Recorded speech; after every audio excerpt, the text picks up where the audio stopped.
Hey, what's up, everybody? Welcome back to Tech Help, guys. So, for today's video, we are going to learn more about mutual funds, especially if you are a beginner. So, for beginners out there, how do you start a mutual fund? Well, the first thing that you need to know is when it comes to investing or when it comes to being an active investor in mutual funds, you want to know what type of investment are you looking at or are you looking for? Are you looking for active or passive funds?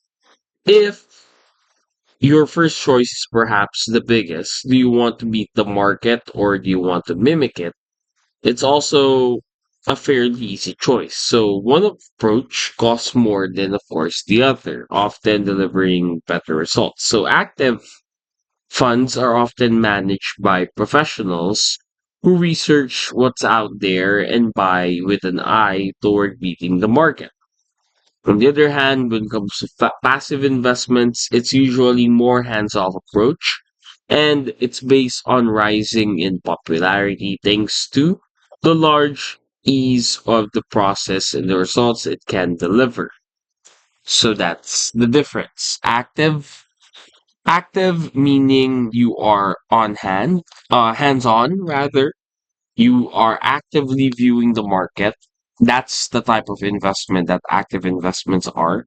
Passive is you can just lay it off your shoulders, meaning you let it go with the flow. You let time deal with it. That's the type. Those are the two types of investors out there. There's more to it, but moving on.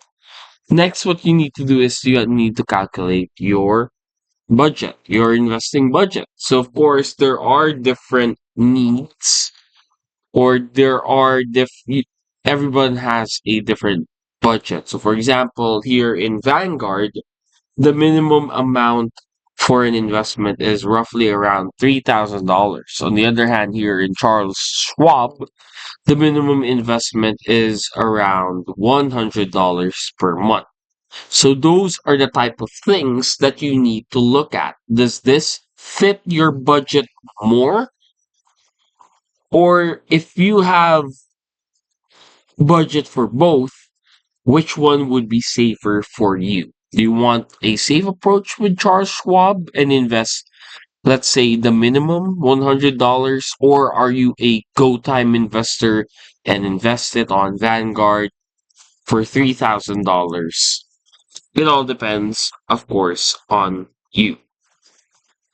Third thing to decide on, speaking of Vanguard and Charles Schwab, is where do you buy mutual funds? Well, you're going to need a brokerage account when investing in stocks, but you have a few options with mutual funds. If you contribute to an employer sponsored retirement account, such as the 401k, there's a good chance you're already invested in mutual funds. On the other hand, you can buy it directly like what I said, you can buy either on Vanguard or Charles Schwab, depending again on the affordability and, of course, your fund choices. And those are just some of the things that are really important. So, again, just a bit of a recap. Number one, are you a passive or an active type of funder or investor? Second is, do you have enough budget to invest, or what is your budget range? And third is, do you know where to buy mutual funds? And of course, fourth is for you to keep on learning about mutual fund. And that is very important. You need to learn every detail. For example, there are a lot of jargons when it comes to funds like net expense ratio. Do you know what net expense ratio means? It means this is the overall uh, budget that is added to your investment. So it's the expense ratio. It's the annual fee that's being charged by a mutual fund to cover its operating costs. So, for example, the management fees, the allocation charges, the advertising costs, all of it, that's the expense ratio. And you know how this affects this and this affects that. So there's a lot to cover. What we suggest is, of course, taking courses for mutual funds. And there are applications out there that could help you in doing so. For example, here in Coursera, if you search up mutual fund or investment, you can see here that they have courses available for financial market. Like here, machine learning for trading, you have the risk management, investment management, fundamentals of equities.